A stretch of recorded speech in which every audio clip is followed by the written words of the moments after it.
بسم الله الرحمن الرحيم والصلاة والسلام على أشرف المرسلين. Mesdames, Messieurs, soyez bienvenus dans notre visioconférence par la coordination des organisations islamiques suisses en collaboration avec l'Institut Kalima, avec l'Institut Ghazali de Marseille, honoré aujourd'hui aussi par la présence de notre cher ami professeur Boumediene Ben Yahya, secrétaire général de la coordination des organisations islamiques suisses, monsieur le recteur Abou Bakrine de l'Institut Ghazali de Marseille, honoré par la présence aussi de notre cher ami Dr Roberto Simona de la commission de dialogue musulman-chrétien suisse, honoré par la présence de son excellence monsieur l'ambassadeur du Sénégal, monsieur l'ambassadeur représentant de l'Union africaine à la Conseil des Nations Unies, à la Conseil des droits de l'homme des Nations Unies, madame l'ambassadrice représentante de l'Organisation de la coopération islamique de Genève. Aujourd'hui, honoré, un grand honneur pour nous, un grand honneur pour moi personnellement de recevoir une sommité scientifique, un honneur de recevoir le professeur Bachir Souleymane Diane, le professeur de la philosophie à l'Université de la Columbia, directeur de l'Institut africain et essayiste. Il a beaucoup des ouvrages. On va essayer de traiter avec notre cher ami et frère, le professeur Souleymane Diane, un sujet problématique, complexe, d'actualité scientifique. C'est le problème de traduction du parole de Dieu dans les je pense que c'est un problème sensible parce que la traduction de paroles saintes mérite beaucoup d'éthique, mérite beaucoup de connaissances scientifiques, de maîtrise et mérite beaucoup de connaissances aussi historiques de la naissance du parole de Dieu dans les religions. Avant de céder la parole à notre cher ami et notre vétéran Haj Boubakrine Diop, j'aimerais vous communiquer les salutations de notre cher président, Dr Farhat Afshar, président de la coordination des organisations islamiques suisses, retenu par une obligation nationale aujourd'hui. C'est à vous, notre cher ami, recteur Haj Diop.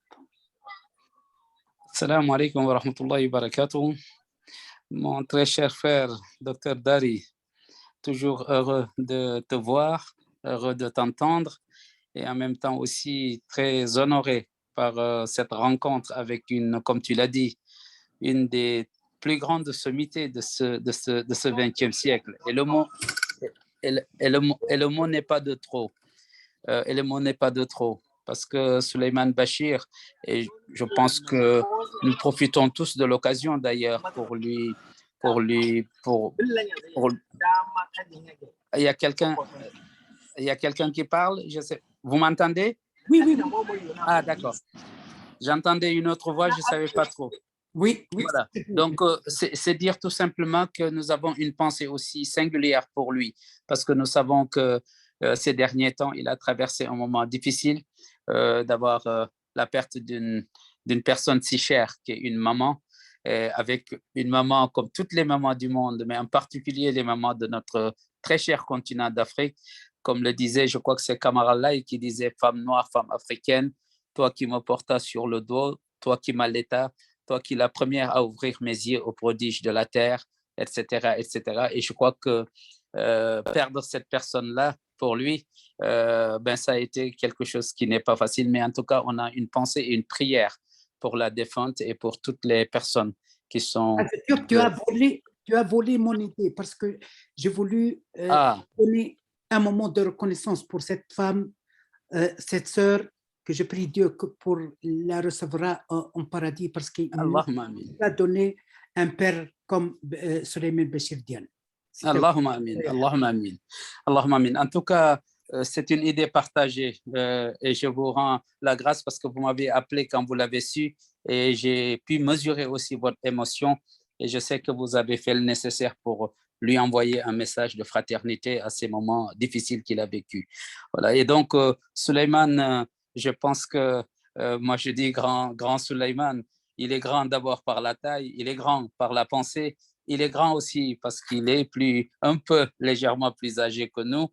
Et donc, cette grandeur-là, il l'affirme dans toute sa dimension en tant qu'être, parce que c'est un homme de dialogue, c'est un homme ouvert à la discussion, mais un philosophe ne pouvait être que ça. Le philosophe qu'il est, l'homme de science aussi qu'il est, parce que sa thèse qu'il a présentée donc, en 82 à Paris, à l'université de Panthéon-Sorbonne, sur le thème de l'algèbre numérique à l'algèbre de la logique, je pense que ça a guidé aussi sa pensée philosophique. Et aujourd'hui, cette thématique qu'il aborde ne nous semble pas étranger par rapport à tout son cursus universitaire.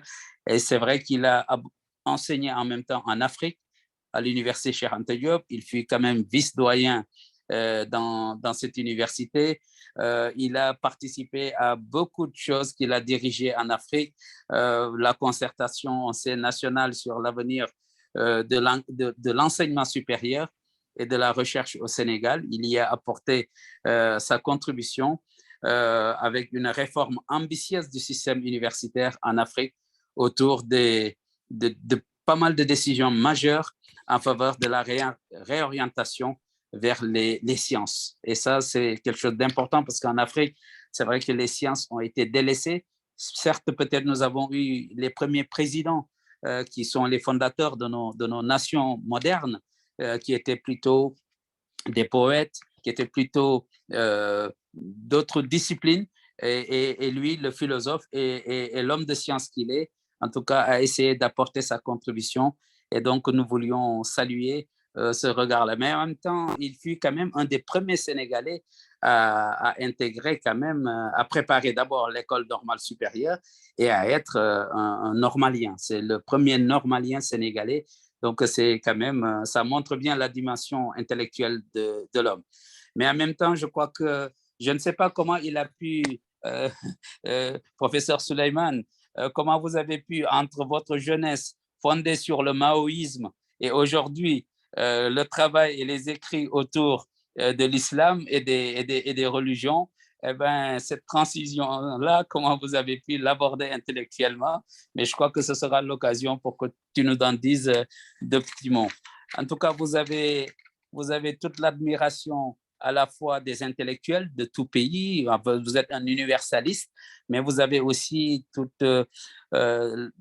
on vous admire pour la brillance de l'esprit, la complexité aussi avec laquelle vous abordez les choses et en même temps la simplicité du philosophe que vous êtes. C'est des choses qui ont marqué plusieurs générations, dont la mienne, et je voudrais pour ça vous saluer. Et je sais que un ami proche, des amis proches vous écoutent et ils ont aussi la même admiration que je suis en train de vous dire. En tout cas, merci pour tout. Merci d'avoir accepté vraiment d'être, de nous permettre encore de vous entendre et d'apprendre avec tout ce que vous allez nous dire tout à l'heure. Et je remercie le professeur de nous permettre aussi de participer à cette rencontre-là de son association depuis la Suisse. Merci beaucoup, professeur Dari.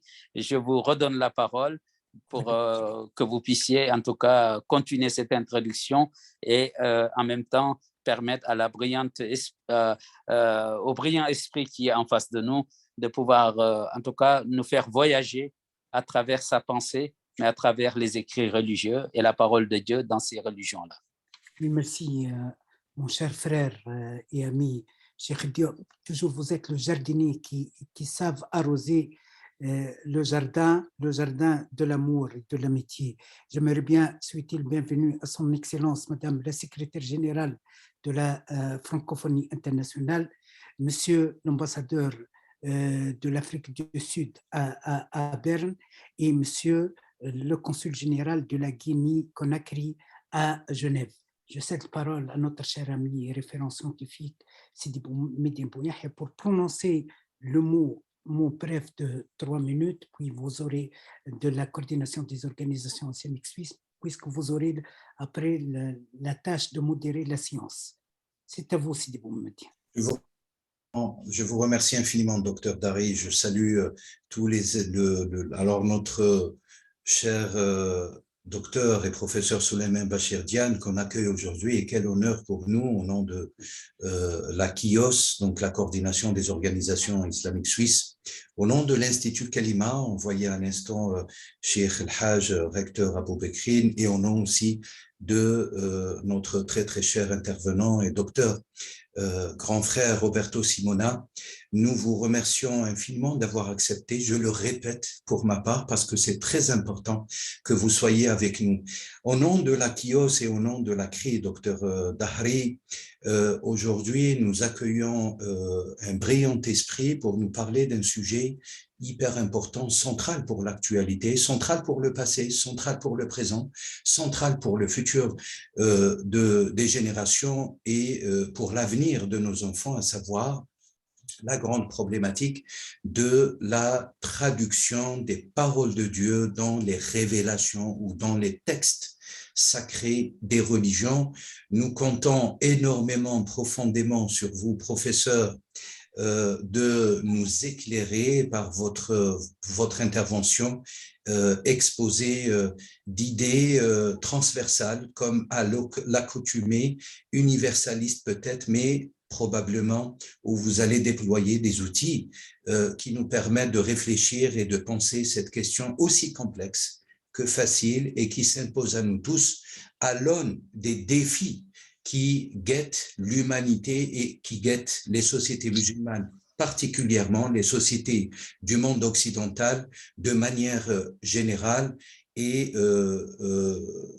vraiment, vraiment honoré que vous soyez avec nous. Avant peut-être de commencer l'animation et vous donner la parole, cher professeur, j'ajoute à ce qui a été dit par mes prédécesseurs, mes chers grands frères et spécialistes Haj Abou Bekrine et Dr Dari, mes salutations à Nabil, au professeur Fif, physicien qui est avec nous, professeur Melouka et tant d'autres professeurs d'Afrique notamment. L'Afrique est honorée, présente avec nous ce soir, et l'Europe aussi.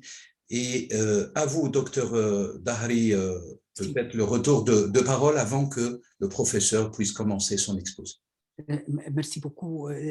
J'aimerais bien, je m'excuse, je garde toujours cette tâche protocolaire. C'est les consignes de mon référent, le recteur Abou Bekrine.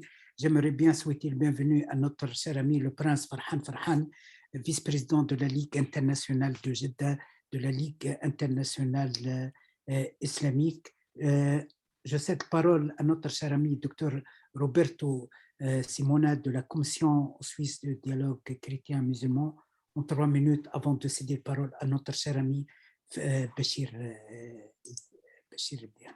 C'est à vous aussi. Oui. Oui, attendez, vous m'entendez? Oui. Oui. Voilà. Alors, cher ami et cher docteur Dari, je vous remercie en tout cas pour le travail incroyable que vous faites chaque mois. On parle souvent de dialogue interreligieux. Dialogue, c'est quelque chose un peu de peut-être superficiel. Je crois que quand on croit en Dieu, on est unis. La religion nous amène vers Dieu, vers ce Dieu de liberté et d'amour qui m'a permis moi-même de chaque jour de mieux comprendre qu'est-ce que c'est la liberté. Et c'est une grande chance pour moi d'être régulièrement avec vous, de vous écouter, d'échanger, d'apprendre. Et j'espère aussi de pouvoir partager avec vous ce que j'ai appris et connu dans ma vie. Donc, c'est une joie aujourd'hui d'être tous ici ensemble. Pas comme simplement des professionnalistes, mais vraiment en tant qu'amis de personnes qui veulent vraiment changer ce monde, un monde qui a vraiment besoin de liberté et de ce lien avec Dieu. Merci à vous pour tout ce que vous faites et c'est une grande joie d'être ici avec vous. Merci beaucoup. Vous n'êtes pas un ami, un frère. J'aimerais bien souhaiter le bienvenue à notre cher ami, Dr Seham Sherif, directrice du département à l'Université d'Alger. C'est le moment de silence parce que le maître, il va vous parler. Mon professeur Sidi Suleiman, comme on dit à l'africain, la parole est à vous. Vous pouvez réactiver le son, mon professeur. Oui. Alhamdulillahi Rabbil Alamin. Wassalatu wassalamu ala ashrafil mursalin. Sayyidina Maulana Muhammad Nabiyul Ummiyil Karim. Wa ala alihi wa ashabihi wa man tabi'ahum bi ihsanin ila yawmiddin. Assalamu alaikum wa rahmatullahi ta'ala wa barakatuh, mes chers frères. Je dois d'abord commencer par vous présenter des excuses pour ce qui pourrait survenir. Si vous avez bien fait la remarque, je suis dans une voiture. En fait, je suis dans un taxi en train de me rendre à l'aéroport pour prendre un avion et aller à Chicago. Et donc, à force de reporter nos rencontres, je me suis dit que cette fois-ci, j'allais faire la gymnastique difficile, mais possible, Inch'Allah, qui va consister à m'adresser à vous, engager cette conversation avec vous sur un sujet qui nous est cher, le Coran lui-même et sa traduction en paroles humaines et dans les différentes langues humaines. Je vais essayer de vous en parler d'une manière qui sera un petit peu chaotique, je le crains. Tout à l'heure, je vais m'arrêter pour payer mon taxi, pour faire mon enregistrement, mais Inch'Allah, les choses devraient pouvoir quand même bien se passer. Je n'ai pas voulu annuler au dernier moment, c'est la raison pour laquelle je vous impose, à ma grande honte, à mon grand embarras, cette gymnastique particulière. Je voudrais vous remercier, mon cher Abou Bakr, pour les paroles que vous avez eues à la mémoire de ma mère et d'avoir évoqué ce magnifique poème de Kamara Lai, qui effectivement est l'un des plus beaux poèmes que l'on puisse écrire pour une mère. Je suis sûr que malheureusement, nous sommes quelques-uns ici dans cette assemblée à peut-être avoir fait cette expérience de perdre une mère. C'est quelque chose d'assez déstabilisant parce que c'est là qu'on se rend compte qu'on est entré dans un monde à sa naissance où on a été accueilli par une mère et on a toujours supposé que ce monde était un monde habité par une mère qui nous protégeait. Et apprendre à vivre dans un monde où elle n'est plus, c'est une chose difficile. Et l'on comprend toute la valeur que notre religion donne à la mère. Je comprends beaucoup mieux une parole que je répétais sans véritablement l'entendre, l'idée selon laquelle le paradis se trouve au pied des mères et que la meilleure œuvre que l'on puisse accomplir, c'est une œuvre qui plaise, qui fasse plaisir, qui donne de la joie à sa mère. Et le prophète sallallahu alayhi wa sallam a répété que quand il s'agissait de la mère, il l'a répété 3 fois et pour le père une seule fois. Alors merci infiniment pour ces paroles. Merci pour la compassion que j'ai trouvée auprès de vous, cher professeur Darir. Je me souviens encore des mots que vous m'avez adressés et qui me sont allés droit au cœur et qui ont été des mots de compassion et des mots de fraternité. Et je remercie tous ceux d'entre vous qui vous avez prononcé une parole de prière pour le repos de l'âme de ma mère. Alors, j'indique très rapidement la raison pour laquelle, au terme des discussions que j'ai eues avec le docteur Darir, nous avons convenu que je dirais quelques mots d'introduction sur le sujet de la traduction de la parole de Dieu pour engager une conversation que j'espère la plus vivante possible. Cette réflexion sur la traduction est une réflexion que j'ai conduite depuis très longtemps. C'est une question, au fond, qui traverse tous les textes que j'ai écrits, qu'il s'agisse de textes écrits dans le domaine de la philosophie islamique ou de textes qui sont des textes plus, dirons-nous, profanes ou des textes, dirons-nous, plus philosophiques. Parce que vous l'avez rappelé tout à l'heure, président Abou Bakr Diop, j'ai commencé ma carrière et j'ai commencé mes écrits en travaillant sur l'algèbre de la logique. Et l'algèbre de la logique, c'est déjà une question de traduction. L'algèbre de la logique sur laquelle j'ai travaillé m'a intéressé parce que c'est le champ qui, certains d'entre vous qui êtes des scientifiques le savez beaucoup mieux que moi, c'est le champ qui a donné notre système binaire 0 et 1, qui est le langage de nos ordinateurs. Donc, mon premier champ d'intérêt a été la traduction de nos langues humaines dans la langue artificielle des ordinateurs. Ça, c'est un premier point. Le deuxième point, c'est que j'ai ensuite travaillé en dehors de ce domaine-là dans le champ islamique et dans le champ de la philosophie islamique. J'ai considéré la tradition intellectuelle et spirituelle qui était celle de notre religion, et il m'a été donné, ça a été une grande chance dans mon existence, il m'a été donné d'enseigner autant que je pouvais le faire cette tradition intellectuelle et spirituelle. Et cette tradition intellectuelle de la philosophie dans le monde islamique a elle-même commencé par un acte de traduction. Autrement dit, lorsque le monde musulman a connu l'expansion extrêmement rapide, l'expansion foudroyante qui a été la sienne au 7e siècle, après l'année 632, et après d'ailleurs surtout le rappel à Dieu des Khulafa Rashidoun, eh bien, le monde musulman s'est incorporé physiquement, pour ainsi dire, des univers intellectuels, des configurations intellectuelles qui avaient des traditions philosophiques extrêmement importantes. Je vais vous demander de m'excuser, j'arrive à LaGuardia, donc je vais prendre 2 ou 3 minutes pour finir avec mon taxi et je vous reprends tout de suite. Pardonnez-moi encore une fois cette interruption. Are we there? I'm flying American Airlines. Sir, I'm flying American Airlines. Are we there? Oh, okay. So as soon as you can park, I'll be. All right, go ahead. Yeah. As soon as you can park, I'll get off here.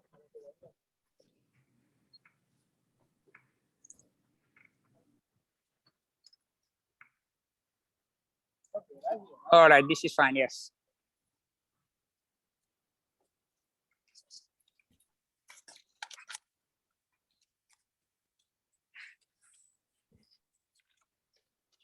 Here we go. Just give me $5.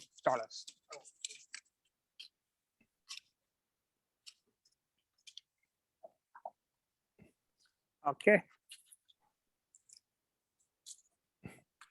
Thank you very much and have a wonderful afternoon.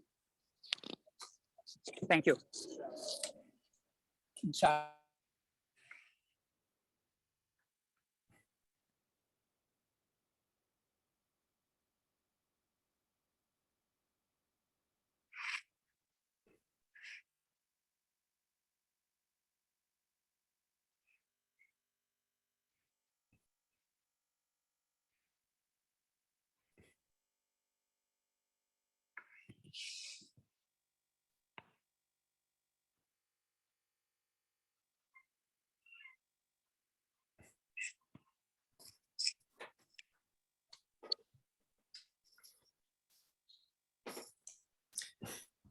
Alors, professeur, vous avez un problème de son, il faudrait réactiver le son, s'il vous plaît. À nouveau, s'il vous plaît, parce que…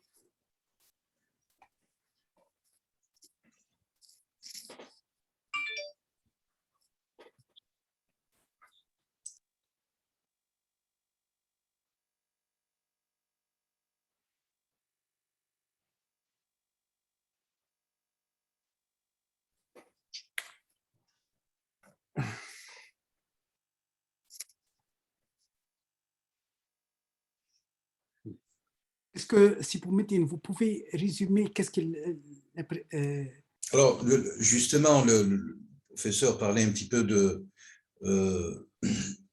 l'origine de ses travaux par rapport à la traduction et que la philosophie elle-même et son approche par rapport aux travaux de l'islam commencer par un acte de tradition à l'image de la djebr et que cette notion fondamentale allait lui donner toute la vocation. Si vous voulez, depuis très très longtemps, bien sûr, il est revenu très rapidement à parler de l'idée elle-même, pourquoi il est venu à travailler sur les textes sacrés, notamment peut-être probablement le texte du Coran dans plusieurs langues étrangères, et puis bien sûr est arrivée cette pause qui peut-être nous permet, docteur Dari, d'échanger un petit peu, alors même si on n'a pas beaucoup d'éléments pour l'instant concernant la méthode ou la méthodologie proposée par le professeur concernant la traduction des textes sacrés dans les religions, mais on pourrait peut-être échanger brièvement en attendant qu'il revienne, qui souhaite participer. Alors je vois aussi, je salue mon très cher ami Jean-François Moulinet, directeur de l'UPF Paris, qui vient de nous rejoindre, et d'autres. Notre frère Mourif Hussein, notre Absolument. Alors, notre frère de la FICA Genève, Maurice Hussein, je vois aussi Sidi Diakité, je vois Dr Siam Sherif, Jean-François Moulinet, que je vois à l'instant. Tout à l'heure, je ne voyais pas, que je salue. Amadou Drami, Koulibaly, Nabil, très cher Nabil, Boraïma Diamé, Dambasso, alors, et bien sûr, le professeur Sidir Fif, peut-être, est-ce que vous voulez dire un mot justement, parce que le professeur disait que les spécialistes des sciences exactes, physiciens que vous êtes, connaissent beaucoup plus cette question que de comment transposer un langage universel dans un langage humain. Est-ce que vous êtes avec nous, docteur Fif? Alors, Haj Abou Bakrin, peut-être en premier, Nabil. Non, je vous remercie beaucoup. Je vous remercie beaucoup, mon cher frère. Mon cher frère, c'est toujours un plaisir de te voir. Absolument. D'entendre aussi cette grande capacité, en tout cas de synthèse, qui exprime aussi un esprit aussi fin. Et c'est un régal de partager ces moments de réflexion. Dans ce monde si trouble où on entend beaucoup de violence, beaucoup de choses comme ça, je crois que ce type de rencontre apaise et en même temps aussi fait espoir.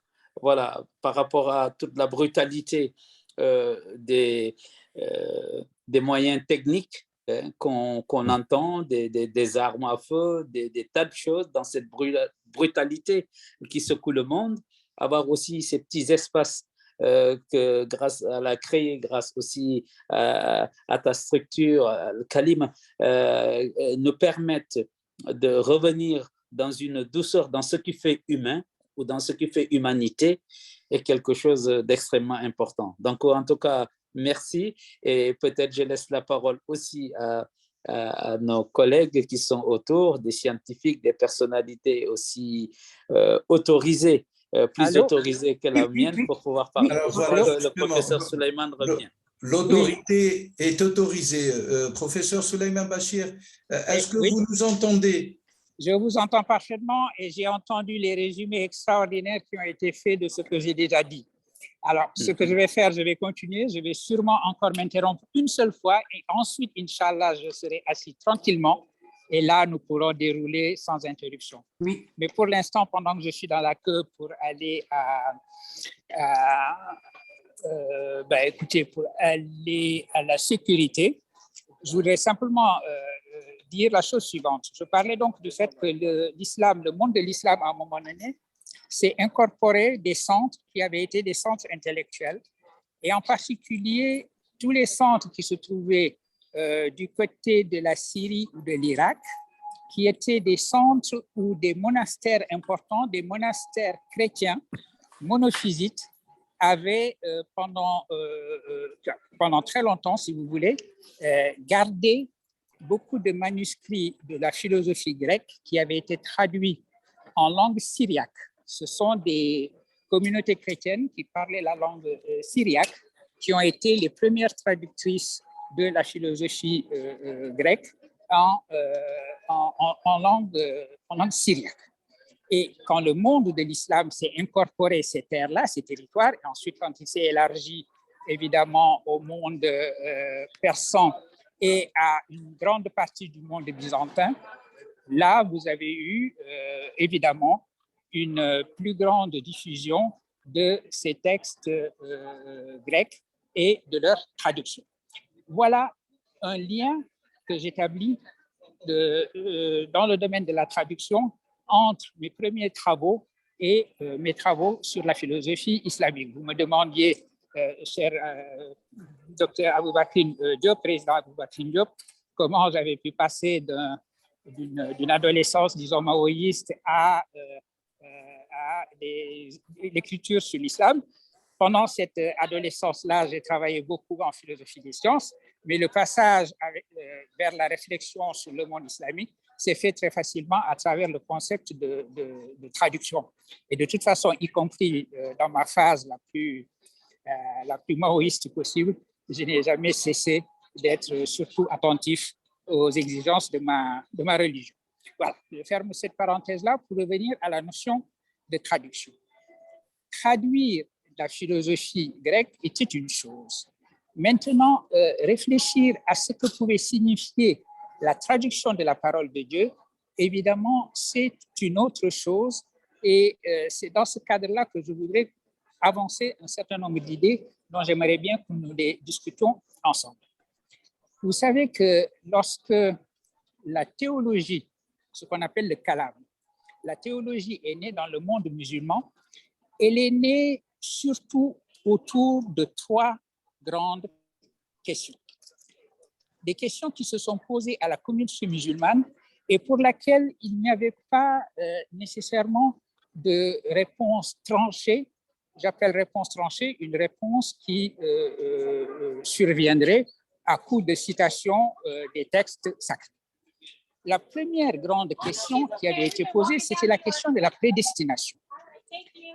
Et c'était une question difficile, c'était une question philosophique difficile, parce qu'il s'agissait de savoir si l'être humain était doté de libre arbitre, et donc si l'être humain avait la possibilité d'agir selon sa propre liberté, ou bien si l'être humain suivait en quelque sorte un plan déjà préétabli, un texte déjà écrit, puisque la prédestination, c'est un petit peu ça, le fait que ce que je suis en train de faire, la procession que je suis en train de mener derrière les voyageurs derrière qui je marche pour aller vers les services de sécurité, ceci était déjà écrit. Et vous voyez bien quel est l'enjeu théologique important d'une question comme celle-là, la question de la prédestination. Parce que d'une part, vous voulez évidemment affirmer l'absolue puissance de Dieu. Si j'estime que j'ai une liberté qui me permet d'agir comme je veux, je suis en train d'affirmer à ce moment-là que j'ai une puissance qui limite celle de Dieu.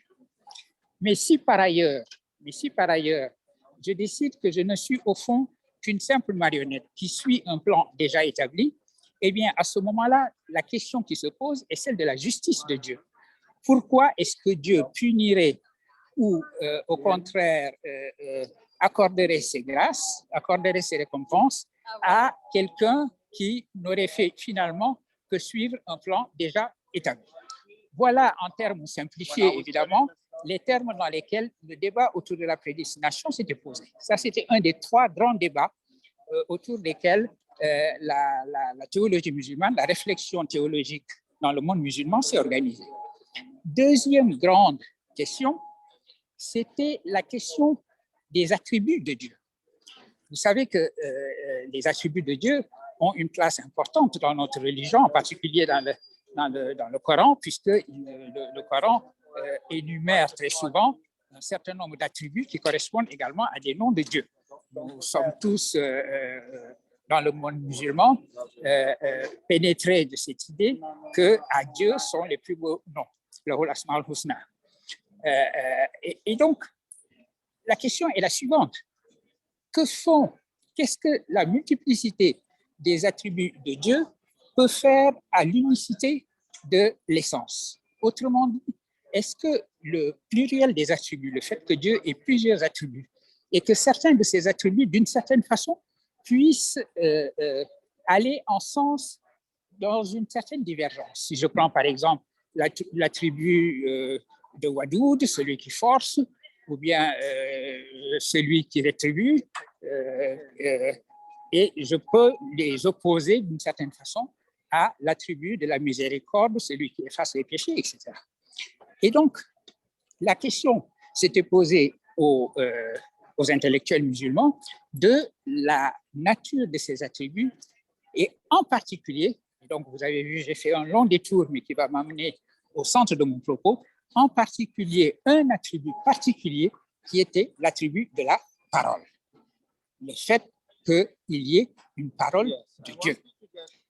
La question qui a été la question de la parole, c'était de savoir si cette parole était partagée en quelque sorte l'éternité divine ou pas. Est-ce que la parole de Dieu était un attribut essentiel qui partageait l'éternité divine, et donc la parole de Dieu serait aussi éternelle. Elle n'est pas créée, elle n'est pas apparue dans le monde.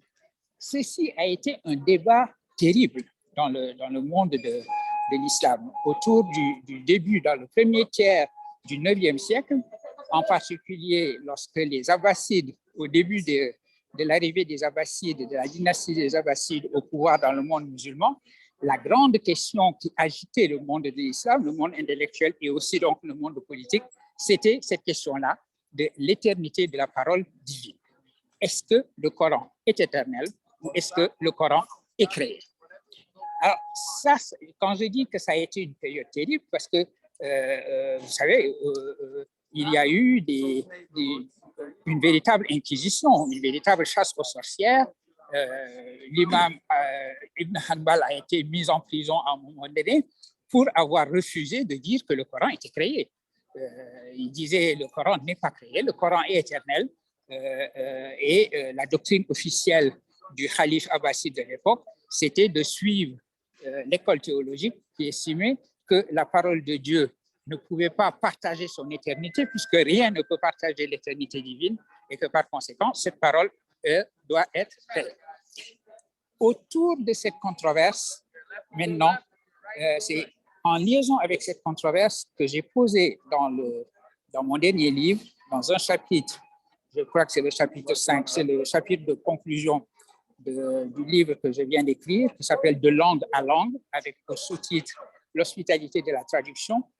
Il m'a semblé que je ne pouvais pas mener une réflexion philosophique sur la traduction en général sans me pencher sur cette question très particulière qui est importante pour nous musulmans, de l'éternité de la parole divine, ce que ça signifie, et de la possibilité ou non de traduire cette parole divine. Ce qui a... alors, excusez-moi, je vais m'interrompre pendant 3 minutes parce que je suis arrivé au bout et je vais vous retrouver tout à l'heure. Merci. Je vous remercie, professeur, pour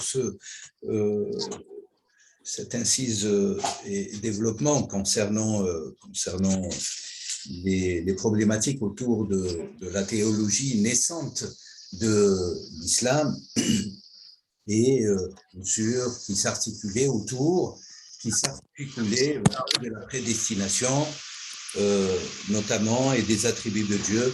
Nous attendons bien sûr le troisième élément que vous allez développer. Alors, le propos est attesté historiquement, si vous voulez, dans la théologie naissante de l'islam, 9e siècle, et bien sûr, il y avait toute cette approche quasi binaire entre ce qu'on appelait les Mu'tazilites et plus tard, de manière posthume, peut-être les Ash'arites. Et cette question de, bien sûr, un des débats les plus sulfureux, l'avait rappelé le professeur à l'instant, chez les Mu'tazilites et en face les Ash'arites, pour prendre un exemple type historiquement attesté, خلق القرآن أو عدم خلق القرآن fut un point central d'achoppement dans la doctrine naissante au sein de cette théologie. Alors vous avez les uns qui, professeur l'avait rappelé, en donnant l'exemple de l'imam Ibn Hanbal, et qui attestait que la parole est créée parce que l'être humain, quelque part, si vous voulez, l'actualise. La crée à chaque fois, il récite, à chaque fois, il prie, à chaque fois, il s'y imprègne. Il l'actualise et par conséquent, sous cet axe-là, sous ce point de vue, la parole est créée. Et puis, vous avez bien sûr, à juste titre, des penseurs, des savants musulmans qui pensaient qu'elle n'est pas créée, qu'elle a le caractère sacré de l'impeccabilité et de l'éternité et qu'elle ne pouvait pas créer parce qu'elle relève de Dhat ou Allah, donc l'essence de Dieu. Ce débat perdure. Et parfois, on retrouve ce débat jusqu'à maintenant dans les sphères intellectuelles et scientifiques des musulmans, voire un peu plus. Pour revenir peut-être sur ce que le professeur disait et résumer un petit peu aussi la question du libre arbitre et de la prédestination, al-qadar al-muqaddar, disaient les savants, al-qadar al-muqaddar, donc une prédestination préétablie, déjà figée, si vous voulez, par Dieu, de notre destin sur terre, sur cette vie, faisait également, comme le disait le professeur Souleymane Bachir Diagne il y a quelques instants, parmi les grands points, les grandes problématiques, même épistémologiques, si on pourrait le qualifier sous ce rapport et sous cette qualification de l'époque. Et est-ce qu'on est responsable de nos actes ou est-ce que Dieu est responsable totalement de nos actes et par conséquent, comme le disait le professeur à l'instant, il y avait cette problématique qui posait plus qu'une problématique, qui posait une difficulté logique humaine, à savoir où se situe la justice divine si Dieu régit tous nos actes et par conséquent, nous sommes quelque part innocents de nos actes. Nos actes ne sont pas volontaires, produits par nous-mêmes et face à cette problématique aussi, il y avait plusieurs avis, notamment les uns qui supportaient le camp que les actes étaient préétablis de manière naturelle par Dieu, de manière prédéfinie par Dieu, et les autres qui disaient non, l'être humain est responsable, et bien sûr, moult signes coraniques soutiennent que l'être humain est responsable sur ses actions. Mais en tout cas, on voit très très bien qu'au début, comme le disait le professeur à l'instant, je prends l'interprète du professeur et non pas l'interprète de ses propos et non pas le traducteur. Et l'interprète fait des choix, bien sûr. Donc, ils peuvent aussi un petit peu édulcorer par mon propre libre arbitre, pour reprendre le terme. Je crois que la question du libre arbitre demeure parmi les grandes questions de la connaissance universelle et par conséquent un objet de manière déterminative, un objet suprême de la philosophie. Rappelons que le professeur est philosophe et que ce libre arbitre se heurte à chaque fois où chaque individu, chaque être humain commet quelque chose de blâmable selon le droit canonique des religions et de la religion musulmane. Si vous voulez, l'approche selon moi, on verra ce que le professeur nous apportera sur ce point peut-être plus tard, l'approche selon moi est de prendre en considération ces deux grandes questions, deux grandes problématiques qui sont un petit peu, si vous voulez, dépassées depuis. J'apporterai un élément. Si vous voulez, chez le grand maître, le grand savant musulman andalou, de naissance et Damascène de décès, Ibn Arabi, donc 12e, 13e siècle, qui va résoudre cette question de la destinée, prédestination, postdestination, destination finale, parce que les actes ont vocation à une finalité auprès de Dieu, finalité eschatologique auprès de Dieu pour pouvoir les juger de manière finale. Il disait, tout dépend, la question est résolue, tout dépend le point de vue. Si c'est d'un point de vue de l'être humain, bien sûr, le libre arbitre est assurément un attribut, une vocation, une faculté humaine, parce que l'être humain doit se conformer à la loi de Dieu pour pouvoir l'obéir, ou bien sûr, dans le cas contraire, le désobéir. Mais si c'est d'un point de vue divin, et le point de vue est totalement distinct et de manière définitive, donc il n'y a pas de confusion, si vous voulez, à ce stade sur cette question entre le divin et l'humain, alors la prédestination est établie, elle est juste. Et donc, par conséquent, Ibn Arabi, à titre d'exemple, et je trouve extrêmement important son positionnement par rapport à cette question dialectique,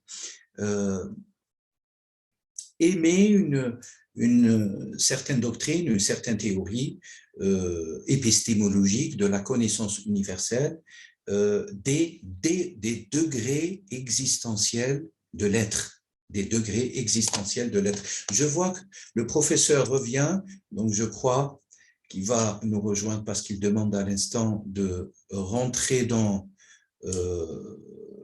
la salle de notre conférence. Alors on va patienter peut-être, donc il passe. Alors, il est là, le professeur. Voilà, je suis là et j'ai passé maintenant les services de sécurité. Nous sommes bons, je vais juste m'asseoir et Inch'Allah, cette fois-ci, il n'y aura pas d'interruption avant le moment du départ. Voilà. Très bien. Donc, c'est bien. Merci infiniment pour votre patience. Je vous en prie, professeur. Alors moi, en attendant, je revenais un petit peu sur les deux grands axes que vous aviez évoqués par rapport à la théologie naissante de l'islam, la prédestination et les attributs de Dieu. Je vous laisserai le soin. Alors j'ai évoqué l'exemple d'Ibn Arabi, mais on pourra l'évoquer plus tard parce qu'il tranche aussi par rapport à cette question. Le grand savant musulman andalou. Et peut-être que vous pouvez continuer à nous éclairer par rapport à cet attribut de la parole, al-kalam, de par les attributs de Dieu, al-mutakallim, qui fait partie, selon la tradition aussi, des attributs de Dieu. Nous nous sommes arrêtés à ce point. Très bien. Écoutez, je vous remercie de ce résumé qui me permet effectivement de retrouver le fil de ma pensée, parce que c'est important.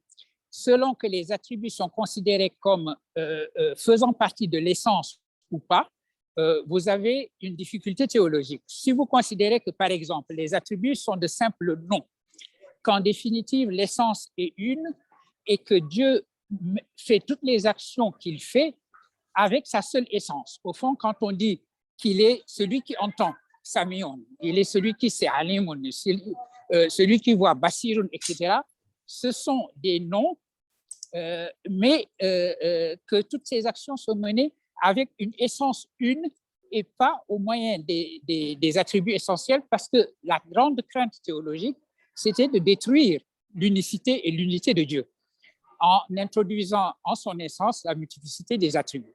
Voilà ce qui était un peu l'angoisse, si vous voulez, l'angoisse philosophique des théologiens qui se sont dit, les théologiens rationalistes, les Mu'tazilites, je suis en train de parler anglais, qui en général considéraient qu'il fallait s'en tenir au tawhid, à l'unicité de l'essence divine, et considérer que les noms ou les attributs ne sont que des manières de parler, qu'ils n'ont pas de réalité en eux-mêmes et qu'ils sont simplement des manières de parler. Donc ce débat des mutakallimun, que vous êtes nombreux évidemment ici à connaître, était important. Et parmi les attributs, on distingue évidemment l'attribut de la parole, qui pose d'autres types de problèmes. Que signifie, par exemple, que la parole de Dieu est éternelle, qu'elle est co-éternelle à Dieu? L'imam Ghazali, grand théologien du monde sunnite s'il en est, et j'ai entendu tout à l'heure qu'il y a une organisation qui porte son nom qui est présente. L'imam Ghazali, par exemple, s'interroge dans son livre, dans un de ses livres de Kalam, sur la voie de la modération, sur ce que pourrait être, d'une part, la parole de Dieu, puisque cette parole est en principe totalement ineffable, elle est sans son et elle est sans lettre. C'est une parole qui est une parole, si elle est éternelle, c'est qu'elle n'a précisément aucune des marques de la temporalité. Or, voilà que le Coran, parlant de lui-même, parle de lui comme étant un Coran en langue arabe, traduit déjà d'une certaine façon dans une langue qui a été choisie comme étant la langue arabe.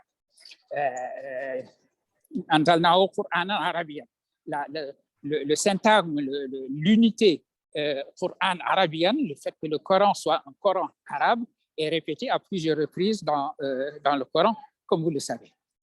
Il y a donc la question là d'une première traduction que j'ai appelée dans le chapitre auquel je faisais allusion tout à l'heure, une traduction verticale. Tout se passe comme si il fallait considérer qu'il y a une toute première traduction de la parole de Dieu qui est une traduction de l'éternité sans son et sans temporalité de la parole de Dieu dans une langue humaine qui, elle, est inscrite dans le temps. Je l'appelle évidemment traduction verticale. L'image, la métaphore s'impose d'elle-même, puisque je reprends ici toute la métaphore de la descente du Coran, qui est une descente évidemment d'une parole qui n'a rien de l'extension de la parole humaine en général, c'est-à-dire une division en lettres, une division en syllabes, une division en sonorités, etc. C'est une parole absolument indivise qui va pourtant s'inscrire dans le temps, à l'intérieur. Voilà. Alors maintenant, autre problème, ceci décharge mon téléphone, donc il faut que je le branche. C'est ce qu'il m'indique. Alors, je vais le faire là maintenant. Est-ce qu'il y a un outlet?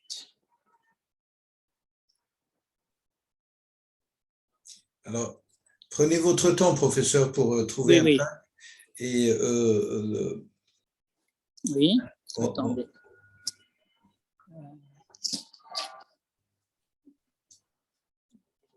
Je vais trouver cela. Ah, ça y est, j'ai trouvé.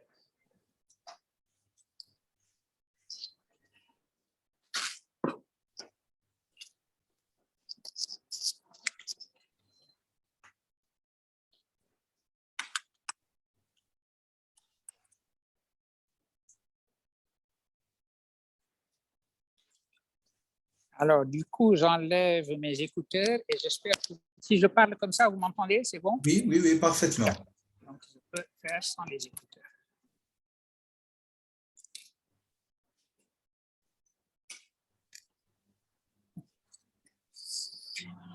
Je me souviendrai de cette conversation. C'est la première fois de ma vie que j'ai une présentation aussi sportive que celle-là.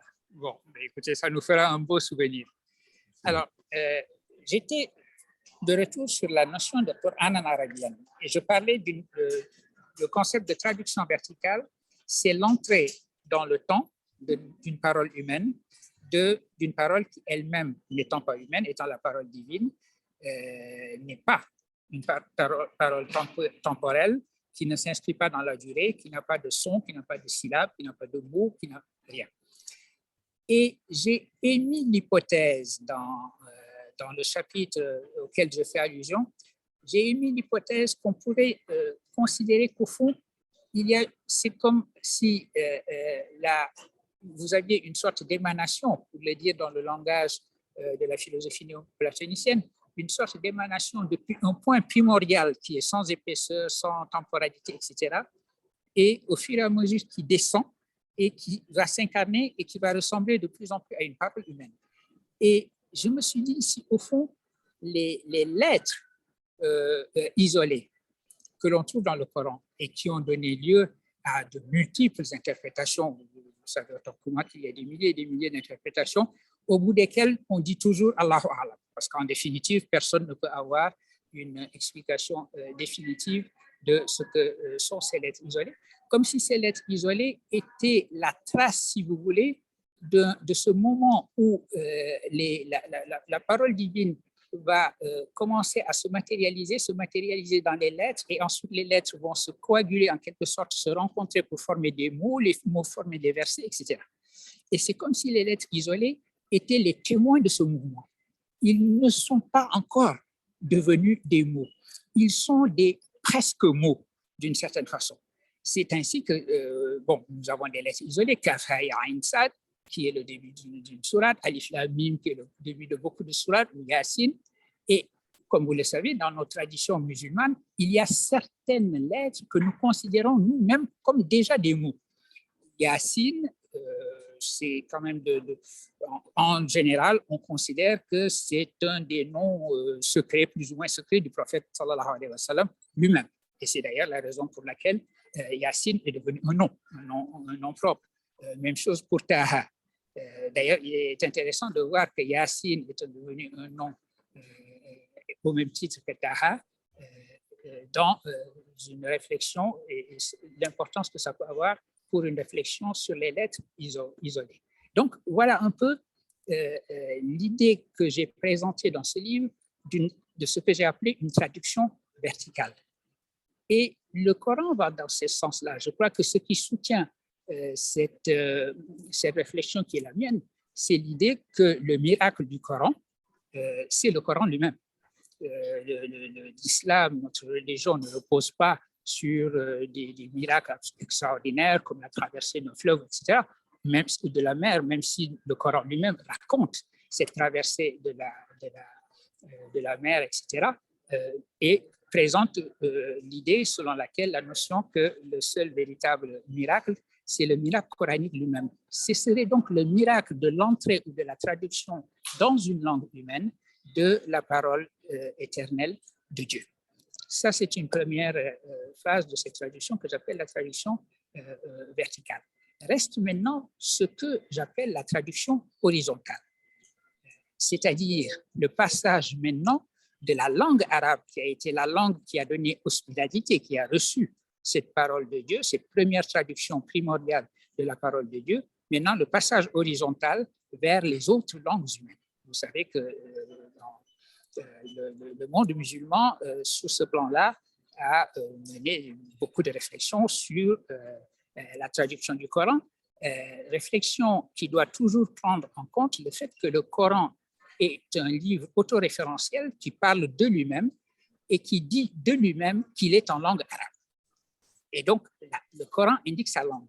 Par exemple, ce n'est pas le cas de la Bible. La Bible ne fait aucune référence à la langue, ou plutôt aux langues différentes dans lesquelles les textes qui constituent les textes de la Bible ont d'abord été écrits. Justement, cette comparaison que je viens de faire est une comparaison qui est souvent faite aujourd'hui et qui est faite par des gens qui veulent présenter l'islam sous un jour totalement défavorable. Nous entendons beaucoup la thèse selon laquelle ce qui fait le caractère vivant du texte biblique, c'est le fait que justement c'est un texte ouvert à la traduction, qui s'offre à la traduction. Alors qu'on oppose cela à ce qu'on présente comme une sorte de rigidité du texte coranique, en disant que les musulmans, en affirmant que c'est la parole même de Dieu, directement issue de Dieu, considèrent que c'est un texte qu'il faut répéter identiquement à lui-même dans sa langue et qu'une traduction ne peut être que juste tolérée. C'est à peine si une traduction ne serait pas une chose interdite. Et donc, il présente cela comme le fait que précisément la religion islamique s'est pétrifiée en quelque sorte du fait précisément de ce dogme constitutif de qui nous sommes, de notre religion, qui est que le texte coranique et la parole même de Dieu. Et c'est sur cette question-là, sur cette discussion-là, que j'ai inscrit la problématique de ce que j'ai appelé une traduction horizontale de la parole de Dieu.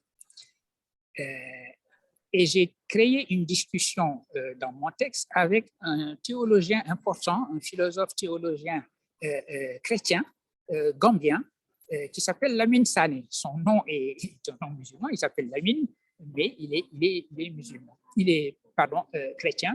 Et il a effectivement écrit un magnifique livre sur une sorte d'approche comparée de la notion de traduction dans le monde de l'islam et dans les missions, en disant que les missions chrétiennes, par définition, traduisent toujours le texte qu'ils sont en train d'offrir aux différentes populations auxquelles ces missions rendent des visites, et ces populations que ces missions voudraient inviter à entrer dans le christianisme, en disant si une mission chrétienne arrive en pays sérère, la première chose qu'ils vont faire, c'est traduire la Bible ou au moins les évangiles en langue sérère, etc.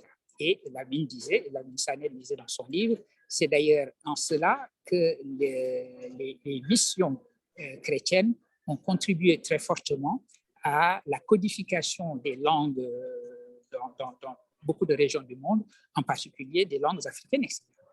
Et il compare cela à l'islam en disant, voilà, une mission chrétienne qui arrive en terre non chrétienne traduit dans la langue de des populations auxquelles le texte biblique va s'adresser.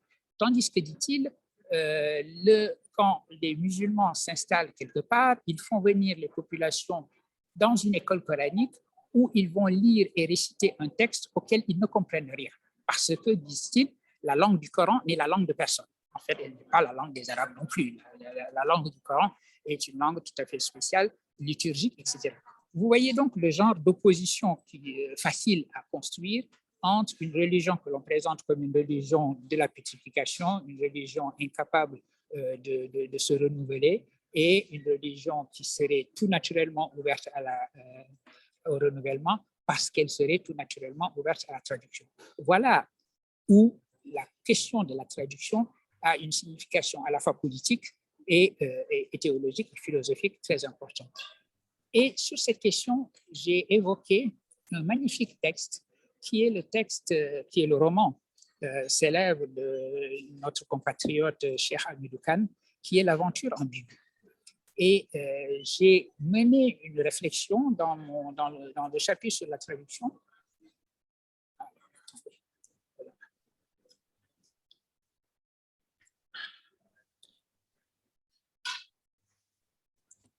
Alors, professeur, on ne vous entend plus.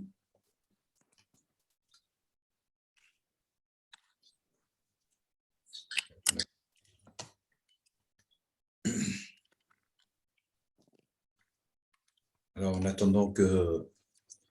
Vous nous entendez, professeur?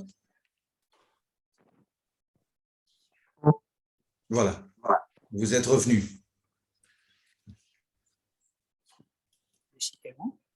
Oui. Ça marche pourtant, là. On vous entend.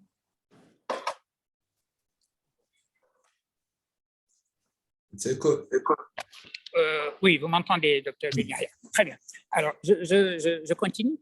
Et donc, c'est dans ce cadre-là que j'ai inscrit la réflexion sur la traduction horizontale, en disant la chose suivante. Il n'est pas vrai que le texte coranique s'interdise la traduction. En réalité, si on veut réconcilier l'idée de traduction, c'est-à-dire l'idée d'universalité, parce que le travail que j'effectue dans le domaine de la traduction, c'est de dire que la véritable universalité, c'est une universalité de traduction. Parce que si nous voulons considérer un universel qui ne soit pas un universel impérial, un universel qui serait imposé par une langue et une culture particulière, comme ça a été le cas à l'époque coloniale, il faut comprendre que l'universel ne peut être qu'un universel de rencontre, un universel que des cultures équivalentes dans leur pluralité et des langues équivalentes dans leur pluralité vont converger et conspirer à créer et à forger ensemble. Donc, l'idée qui est au centre du travail que j'effectue, pas seulement en philosophie islamique, mais en philosophie en général, l'idée qui est derrière la notion de traduction, c'est que la traduction, c'est la meilleure représentation aujourd'hui dans un monde décolonisé, dans un monde d'égalité et d'équivalence absolue des cultures et des langues, c'est la meilleure représentation d'un universel à penser et à forger ensemble.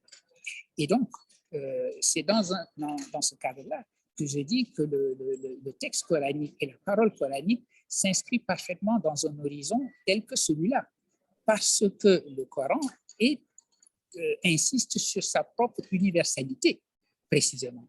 Quand il dit que le Coran, le prophète de l'islam, sallallahu alayhi wa sallam, n'a été envoyé que comme miséricorde pour les mondes,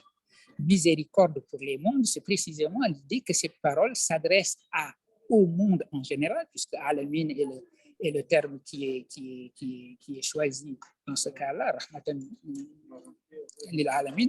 Et donc, cette universalité ne peut pas être une universalité qui s'opposerait a priori à la notion de traduction.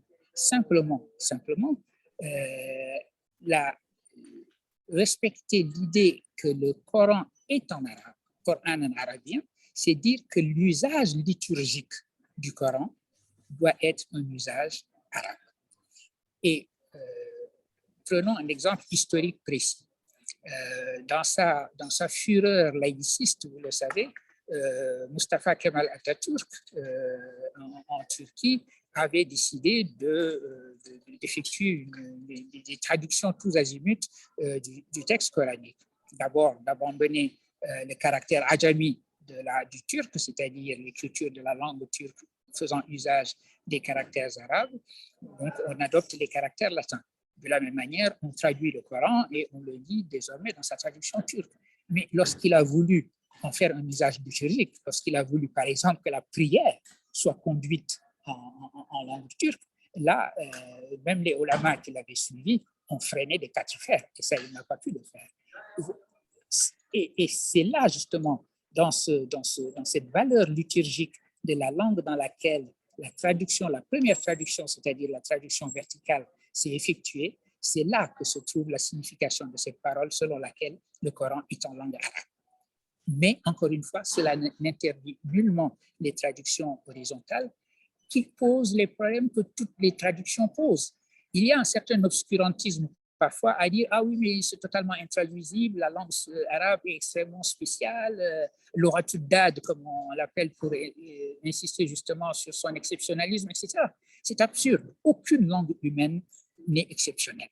Les langues humaines sont justement des langues humaines, et si le miracle de la traduction verticale, c'est qu'il s'est incarné dans une langue comme l'arabe, ce n'est pas que la langue arabe avait quelque chose de spécial avant de recevoir la parole coranique, c'est précisément qu'elle était une langue banalement humaine, comme toutes les langues humaines. Et c'est en cela que réside précisément son caractère miraculeux. La capacité qu'une parole divine, éternelle et infinie a de s'incarner dans une langue finie et sacralisons cette langue. La langue n'était pas sacrée au départ, ce n'est pas parce qu'elle était sacrée qu'elle a reçu le Coran, c'est parce qu'elle a reçu le Coran qu'elle a été sacralisée.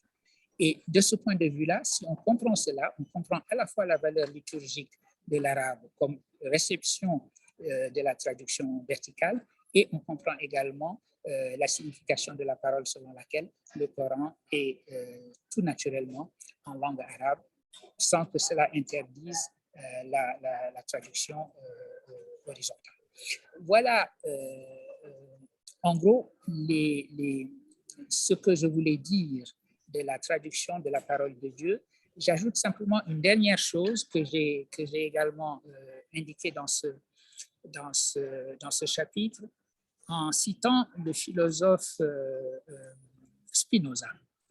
Le philosophe Spinoza a écrit que ce qu'on appelle la parole de Dieu n'est véritablement parole de Dieu que pour autant que cette parole vit dans le cœur des humains. Et Spinoza a dit cela, c'est une parole très profonde qu'il a dite là et que nous avons, nous aussi, je crois, intérêt à méditer. Spinoza a dit cela en réfléchissant au fait que, aussi bien dans la Bible que dans le Coran, il est dit que lorsque le prophète Moussa, le prophète Moïse, revient du mont Sinaï et de sa rencontre avec Dieu, et qu'il découvre que son peuple, les Bani Israël, se sont comportés comme ils se sont comportés en son absence, se sont mis à adorer un veau d'or, etc., que dans sa fureur, il a brisé les tables de la loi. Et une des grandes questions théologiques pour les lecteurs de la Bible, c'était de dire, mais c'est un prophète de Dieu. Et il peut être aussi furieux qu'il veut. L'idée qu'il ait pu briser un réceptacle de la parole de Dieu est une idée qui ne va pas avec sa prophétie. Et Spinoza dit, en réalité, il faut comprendre le geste de Moïse comme signifiant la chose suivante. Effectivement, il n'aurait jamais jeté ou brisé le contenant, le réceptacle de la parole de Dieu, mais ce que son geste traduisait, c'était l'idée que si les humains devenaient indifférents et ne recevaient pas à la parole de Dieu et ne faisaient pas vivre cette parole devenait lettre morte. Et c'est donc ce qu'il a brisé, c'est simplement des écrits, des griffures qui se trouvaient sur des rochers, etc., et que ce n'était pas la parole de Dieu. Ce qui correspond d'ailleurs à une parole, un hadith que nous répétons souvent dans notre monde musulman, le hadith selon lequel ni ma terre ni mon ciel ne peuvent me contenir, mais le cœur de mon fidèle serviteur me contient. L'idée que le seul réceptacle de la parole divine est véritablement le cœur d'un croyant, et que c'est seulement dans le cœur d'un croyant que ce que j'ai appelé une traduction verticale peut s'effectuer. L'invitation d'ailleurs qui nous est faite à nous musulmans, chaque fois que nous lisons le Coran, de faire comme s'il nous était révélé au moment où nous le lisons, c'est cette idée précisément qu'il nous appartient de faire vivre cette parole et de la rendre vivante, et de ne pas en faire une lettre morte. Et je vais terminer sur une anecdote pour conclure. Vous vous souvenez qu'à une époque, il y a eu ce pasteur un peu fou américain en Floride qui avait décidé de manifester ce qu'il appelait sa liberté d'expression. Il avait le droit, selon la loi américaine, de faire ça, en achetant un maximum de Coran et en les brûlant. Et ça avait été un tollé général parce que tout le monde s'est dit ça va encore enflammer le monde, etc. Tout le monde s'est mis à demander à ce pasteur de ne pas le faire, y compris les plus hautes autorités américaines, etc. Mais et je me souviens à l'époque, quand on m'avait dit, j'ai dit, mais bon, peut-être qu'il va le faire parce qu'effectivement, il est suffisamment provocateur, il a attiré suffisamment l'attention et c'est ce qu'il cherche pour le faire. Mais il faut quand même que nous rendons bien compte que ce qu'il fera, s'il le fait, ce sera brûler du carton, du papier et de l'encre. La meilleure réponse à lui donner, c'est peut-être de mettre à côté de lui des Hafiz al-Qur'an qui vont se mettre à réciter le Coran, à lui rappeler que le Coran, c'est d'abord une parole envoyée et descendue et traduite verticalement comme parole de Dieu directement dans le cœur des croyants. Et qu'il y a des croyants qui, ici, aujourd'hui, ont décidé de détruire tous les Corans qu'il y a sur Terre, le reproduire très rapidement depuis Surat al-Baqarah jusqu'à Surat al-Nas très facilement, parce que la véritable réception de cette parole, la véritable traduction de cette parole, c'est une traduction qui s'effectue dans le cœur des croyants. Et on lui demanderait à ce pasteur-là, OK, maintenant, une fois que vous avez brûlé vos 10 exemplaires de carton, de papier et d'encre, est-ce que vous allez jeter ces personnes-là qui sont en train de réciter le Coran dans le feu? Parce que si c'est la destruction du Coran que vous cherchez, la seule manière de le faire, c'est de détruire ceux qui reçoivent le Coran et qui le récitent.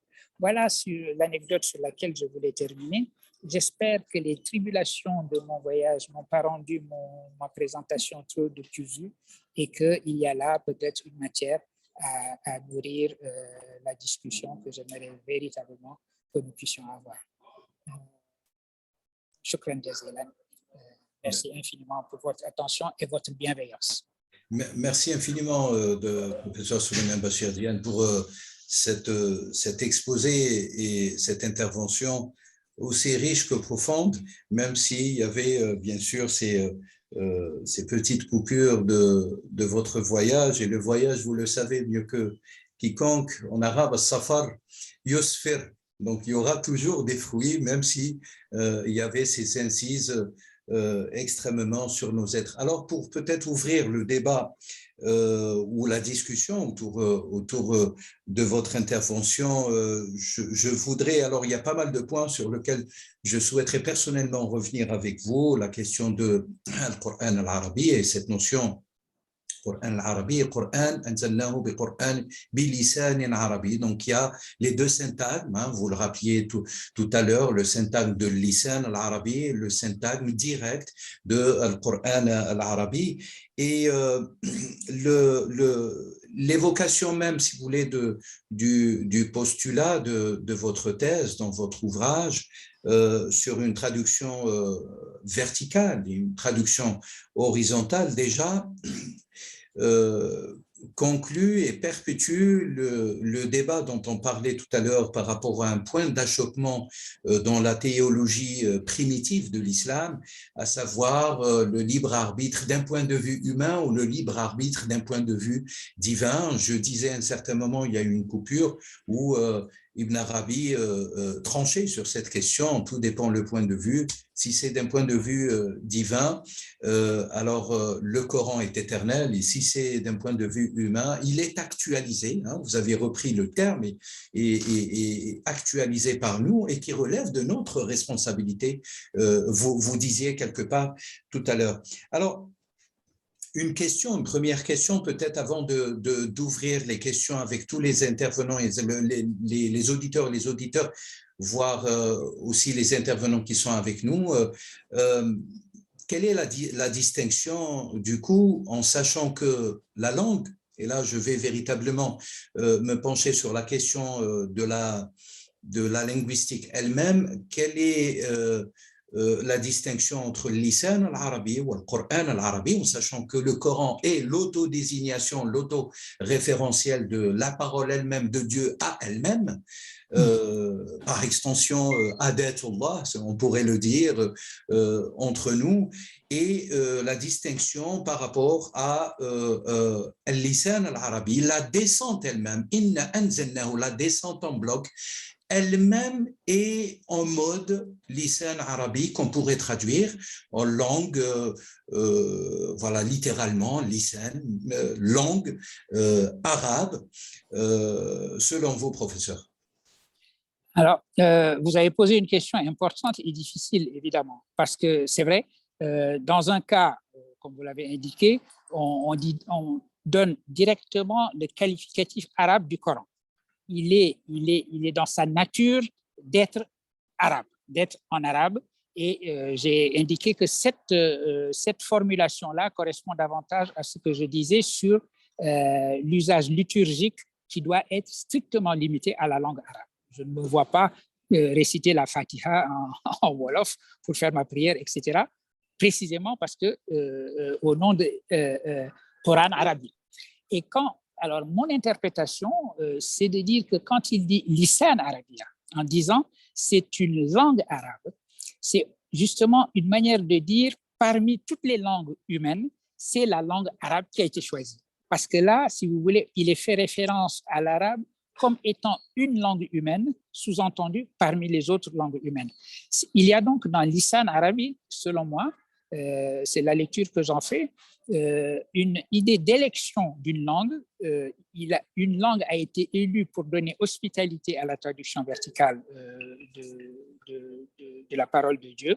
Et quand il est question de Coran arabe directement, c'est l'idée qu'il est dans sa nature d'être en arabe, et il nous est fait injonction dans ce cas-là, dans tous les usages liturgiques, que ces usages soient en arabe.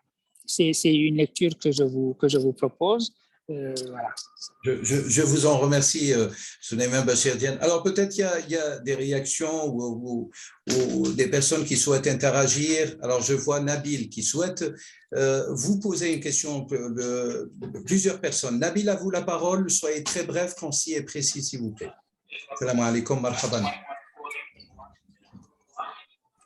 Nabil, voilà. À vous la parole. Salam alaikum. Merci. M'entendez-vous? Oui. Très bien, merci beaucoup. Je vais être bref. Je voulais vous remercier d'avoir organisé cet échange et merci aussi au professeur pour ces paroles. Et je voulais juste dire que j'appréciais particulièrement cette proposition de la descente verticale et de ces lettres, on va dire, qui amorcent certaines sourates, qui peut-être aussi démontrent aussi l'imperfection de la langue et donc du fait qu'il y ait cette nécessité d'avoir comment dire, justement ces lettres, mais qui finalement se sacralisent, car on a beaucoup de littérature sur justement l'interprétation de ces fameuses lettres, et par extension derrière, on a un verrou numérique, un verrou algorithmique aussi du Coran qui démontre encore ce miracle. En fait, ma question, elle est très simple. De mon point de vue, il n'y a pas beaucoup de différence entre une traduction et une interprétation, car lorsque l'on traduit, on propose une interprétation de ce que l'on veut traduire. Et de ce fait, justement, de votre point de vue, est-ce que chaque traduction, en fait, ne pourrait pas être plutôt décrite comme une interprétation? Et au final, in fine, effectivement, c'est le cœur qui derrière va recevoir, mais au final, chaque traduction serait une interprétation. Merci. Oui, merci beaucoup pour cette question et je dis mon accord à 100% avec vous. Vous savez, il y a une parole très importante d'un philosophe de la traduction qui s'appelle George Steiner qui a dit que comprendre, c'est traduire. Autrement dit, quand vous lisez un texte, au fur et à mesure que vous le comprenez, ça veut dire que vous le traduisez. Vous pouvez traduire à l'intérieur d'une seule et même langue, en définitive. La compréhension elle-même est une traduction et la raison pour laquelle il en est ainsi, c'est que la compréhension est une interprétation. Voilà en quoi je pense que vous avez 1000 fois raison de dire que toute traduction est déjà une interprétation parce que vous traduisez ce que vous comprenez et la compréhension est elle-même déjà une forme de traduction. Et donc, il n'y a pas de ce point de vue-là une traduction qui serait purement neutre, où vous dites tout ce que j'ai fait, c'est transférer un contenu en le gardant identique à lui-même d'une langue à une autre langue. Ce que vous aurez fait, c'est comprendre ce que vous traduisez d'une certaine manière et donner ces traductions. Je donne simplement un exemple. L'échange riche que je viens d'avoir avec notre frère Boumediene. Sur Lisan, le fait que de temps en temps, il est dit que la langue du Coran, c'est Lisan arabien, et d'autres fois, simplement que le Coran est arabe. La discussion que nous avons eue a consisté à interpréter la raison pour laquelle vous avez à certains endroits Lisan arabien et d'autre part arabie simplement. Et donc, si nous traduisons, lui et moi, le Coran en français, notre discussion et notre manière de comprendre pourquoi à certains endroits lisan et à d'autres endroits il y a l'absence de lisan va avoir une incidence sur la traduction que nous allons faire. C'est l'interprétation que nous avons eue de la signification de lisan, sa présence ou son absence, qui va maintenant rejaillir dans la manière dont nous allons traduire le texte coranique. Donc, effectivement, vous ne pouvez pas dire que vous avez une traduction qui est un degré zéro d'interprétation. J'ai traduit sans interpréter de manière littérale. Et dans ce cadre-là, vous avez 1000 fois raison, il n'existe pas de traduction littérale. On peut dire ça comme ça. Parce qu'il n'y a jamais de degré zéro d'interprétation d'un texte. Merci infiniment, professeur. Alors, Drami, est-ce que vous pouvez prendre la parole, poser la question directement au professeur de la manière la plus concise et précise? D'accord. S'il vous plaît. Je remercie le professeur Souleymane Bachir Diagne, qui est une grande référence. Comme j'ai l'habitude de dire que l'objectivité est la marque des grands savants et le discours d'un expert tire sa substance dans les racines de la générosité purement débonnaire. Monsieur le professeur, vous avez apporté une pierre à l'édifice qu'il nous est donné de construire. Et ce qui m'a surtout marqué, c'est ce beau grain d'oraison qui va aller par voie de l'âme sensible. Vous avez brossé aussi la question de la prédestination. Et j'aimerais bien, parce qu'en fait, comment vous concevez la prédestination? Parce qu'il y en a qui croient que tout ce qui a et tout ce qui sera a été décrété dans l'éternité, écrit sur la table conservée, appelé livre des secrets divins. Que la foi du croyant, que la pitié de l'homme pieux, que ses bonnes œuvres sont prévues, voulues, prédestinées, agréées, aimées de Dieu. Et que comment vous concevez cette prédestination? Et que vous avez aussi parlé de la parole de Dieu. Est-ce que la parole de Dieu est Dieu? En tant que philosophe, est-ce que la parole de Dieu est Dieu? Et comment pourrions-nous saisir cette parole de Dieu? Parce que si on lit les écrits de Platon, Platon qui disait que je voudrais justement savoir quels sont les modèles qu'il faut suivre pour parler de Dieu. Il faut toujours, poursuit-il, représenter le Dieu tel qu'il est. Et quel que soit le genre de poésie ou tragique, où on le met en scène. Or, le Dieu n'est-il pas essentiellement bon et n'est-il pas suivant cette idée qu'il faut en parler? Je vous remercie, monsieur le professeur. Merci, cher Dramé. À vous, professeur. N'hésitez pas, professeur, de nous dire vraiment si vous devez nous quitter pour prendre votre vol à tout moment. Il ne faut pas qu'on… Non, j'ai regardé. De votre gentillesse et de votre disponibilité dans ce voyage exceptionnel et qui marquera les mémoires, en tout cas par le biais de cette conférence.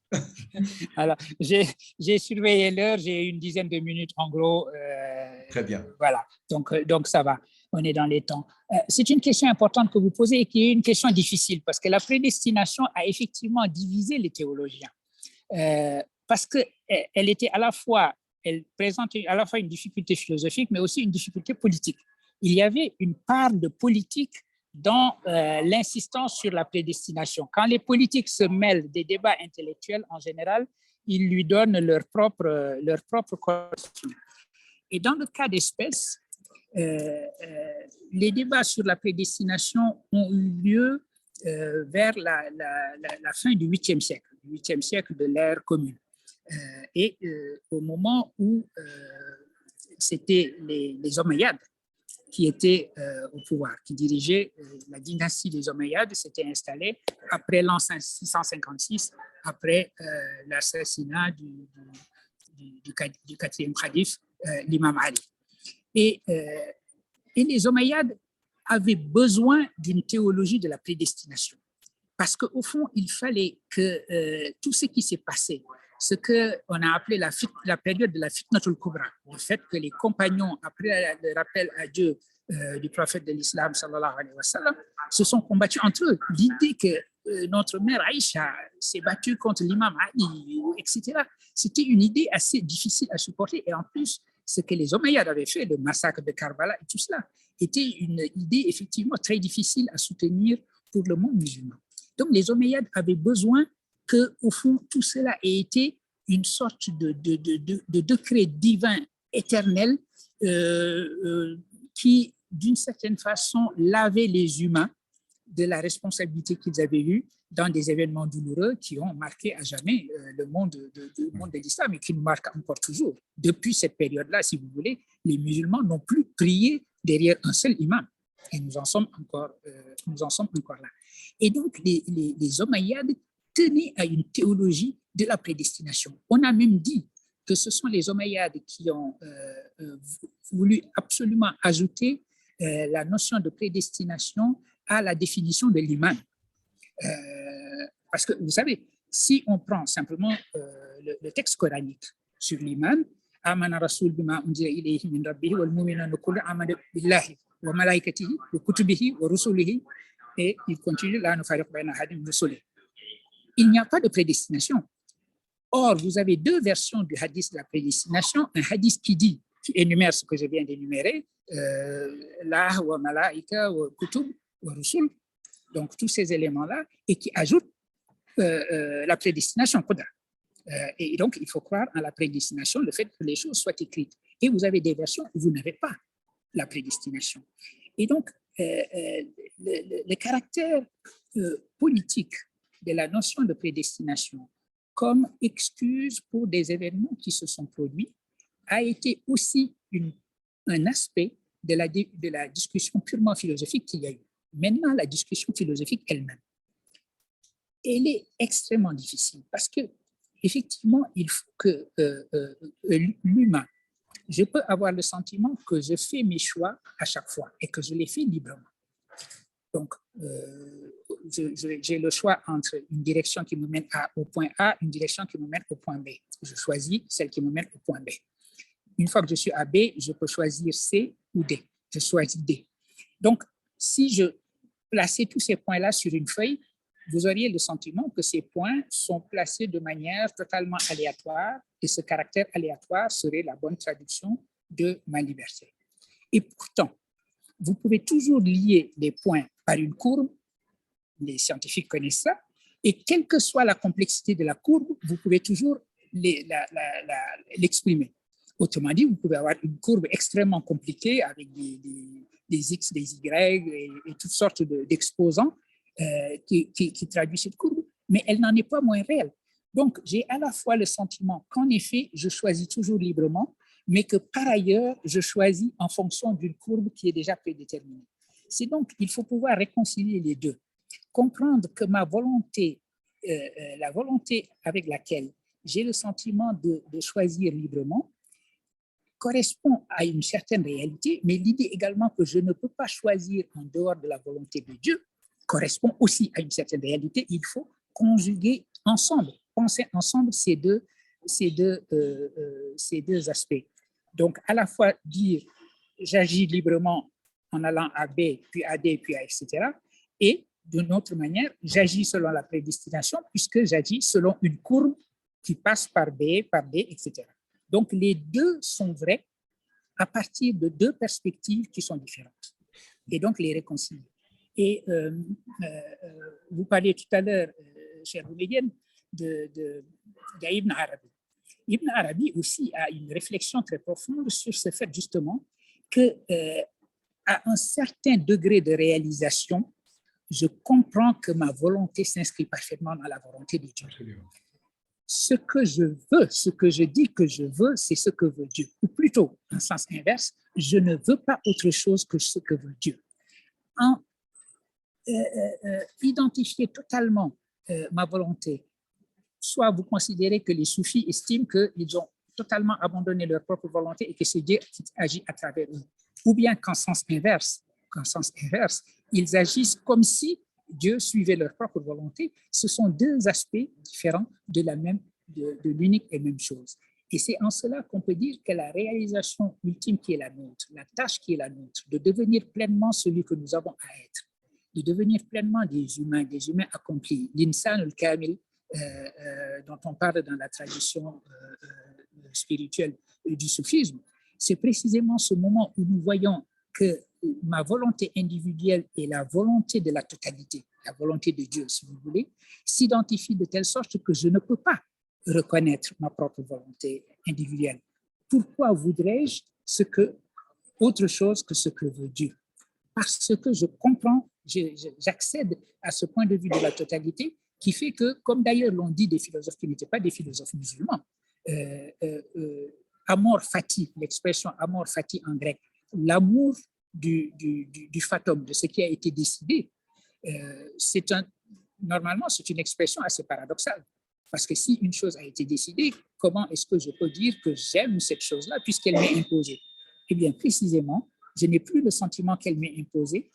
C'est comme si j'avais eu moi-même à décider ce que Dieu a décidé, j'aurais exactement décidé ce qu'il a décidé. C'est très difficile à comprendre. C'est comme si on me disait que je vais arriver à un degré d'acceptation du rappel de ma mère à Dieu tel que je n'aurais pas voulu changer une seule seconde de ce qui s'est passé.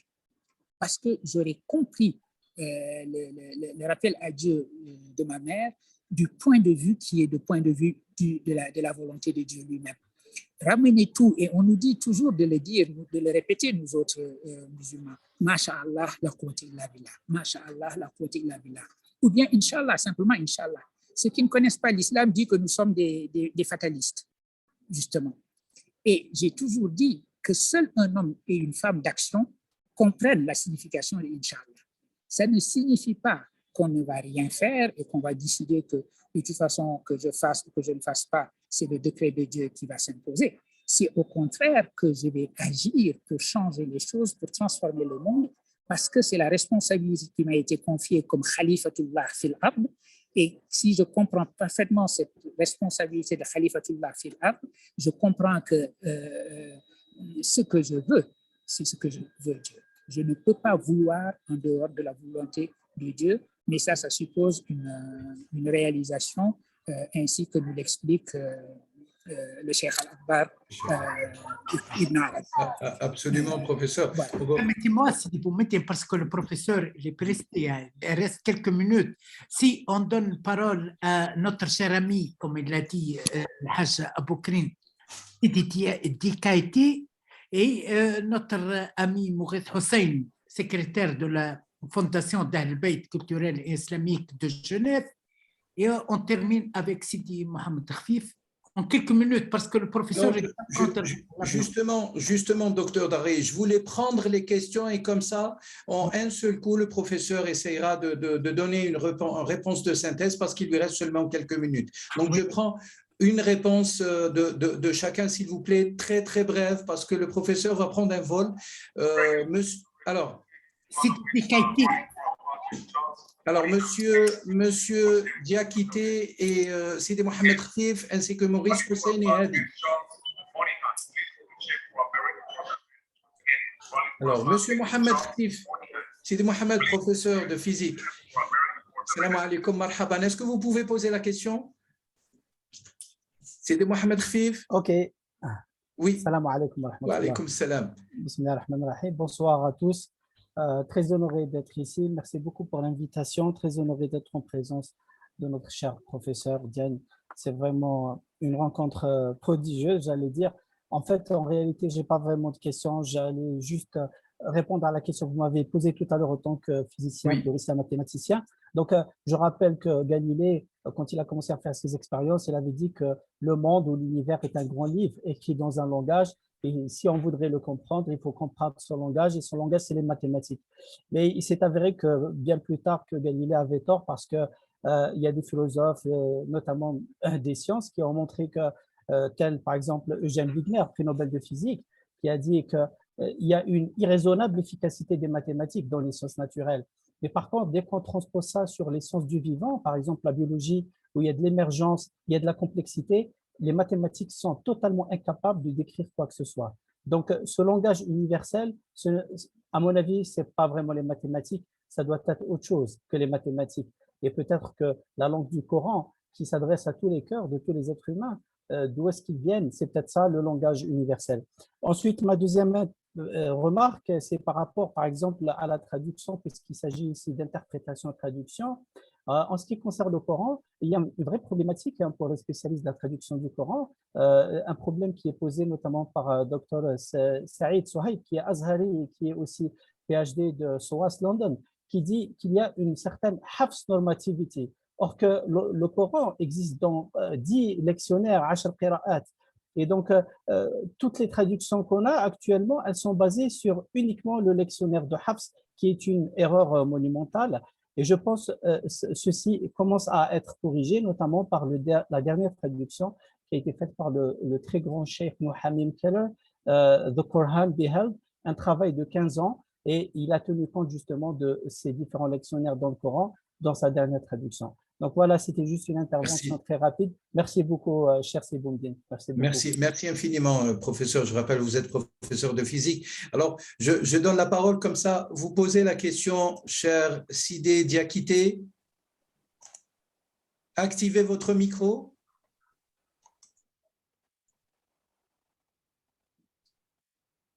Alors, le son ne marche pas.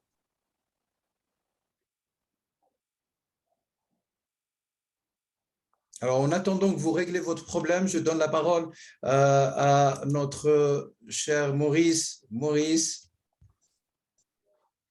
Oui, salam alaikum. Je ne sais pas si le professeur est encore là. Je crois qu'il a quitté la conférence. Mais je peux juste peut-être quand même poser mes questions. Donc, je suis vraiment très impressionné. Moi, je suis de l'école Shid, d'Ahl Bayt, mais mon niveau de connaissance est très faible. Je voulais juste savoir si le professeur, dans ses études, s'était aussi penché sur des sources chiites concernant la prédestination, la traduction et l'interprétation du Coran, parce que je vois qu'il y a beaucoup de choses qui se rejoignent et ça me fait vraiment, ça me donne des frissons presque, tellement le sujet est passionnant. Et on voit que le divin, en fait, n'a pas de limite, quelle que soit la science, que ce soit des sciences physiques ou métaphysiques, il n'y a pas de limite. On peut passer toute notre vie à chercher, on n'arrivera pas à résoudre tout ce que Dieu a créé, il a révélé. Et la dernière question que j'aurais eue pour le professeur, c'est une pensée à moi, donc j'aurais voulu avoir son avis. Ça vient d'aucune source, mais on a parlé du Coran étant dans le cœur. Et ce qui me vient à l'esprit, c'est que, en fait, le Coran tel qu'il est écrit n'est qu'une représentation, et le vrai Coran, c'est quelque chose qui ne peut qu'être à l'intérieur d'une âme pure, d'une âme humaine, une âme où la personne a pris le temps de la purifier pour qu'elle puisse contenir l'essence du Coran. Elle s'exprime à travers la voix humaine. Et une des raisons que je me pose cette question, c'est que il y a un hadith qui dit que même les montagnes ne peuvent pas supporter le poids du Coran. Donc on voit très bien que le Coran, le livre, ne peut qu'être une représentation, parce qu'on peut poser des milliers de copies du Coran sur une montagne, ça ne changera rien du tout à l'état de cette montagne. Donc voilà par rapport à mon intervention, et je vous félicite vraiment, j'espère qu'il y aura plus de conférences comme ça. C'est aussi important, cet aspect spirituel, philosophique de dialogue dans l'islam. Merci infiniment, cher Maurice, pour tes deux questions qu'on transmettra au professeur, comme ça il vous répondra directement. Fidèlement, alors il y avait une personne qui souhaitait poser une question, mais en tout cas je transmettrai les questions et les remarques de Sidi Rfif et mon cher Maurice au professeur. Je redonne la parole, vu que le professeur nous a quittés, je crois qu'il a pris son vol, et tant mieux pour son voyage. Je redonne la parole à Dr Dahi, vice-président de la KIOS, Coordination des organisations islamiques suisses. Merci. Je ne sais pas, est-ce que notre frère Sidi Kaïti veut… Ah, il est encore là, comme ça il posera la question et transmettra aussi… Surtout que nous organisons avec le FICA, avec l'Institut Kalima, une conférence pour Souleymane Bachir Diane qui sera parmi nous, Sidi Mokhif, à Genève le 25 et le 26. Il sera aussi sur Marseille. Sur Marseille, on va organiser quelque chose avec le doyen Haj Diop. Oui. Alors, Sidi Diakité, tout à l'heure, le son ne marchait pas, mais quand même, posez votre question, comme ça on transmettra au professeur. Ah, il y a toujours un problème, on ne vous entend pas. Est-ce que vous pouvez l'écrire dans Voilà, écrivez-la, comme ça on la transmettra. Inch'Allah, Inch'Allah. Oui. Merci beaucoup, Sidi Boumediene. Notre frère, on va prendre la question de notre frère Sidi Kaïti. Oui. Merci infiniment, recteur Haj Diop. Merci à tous les participants. Merci à vous, Sidi Boumediene, pour l'organisation scientifique, la conception scientifique et tout. Merci à Dr Roberto Simona, Sidi Mohamed Rfif, Dr Siem Shrif, Dr Mrouka. Je vous laisse dans la protection de Dieu, Inch'Allah, et à la prochaine visioconférence. Merci infiniment. Amin, je vous remercie infiniment. Je salue tous mes amis, mes frères et tous les auditeurs et les auditrices. À très bientôt, Inch'Allah.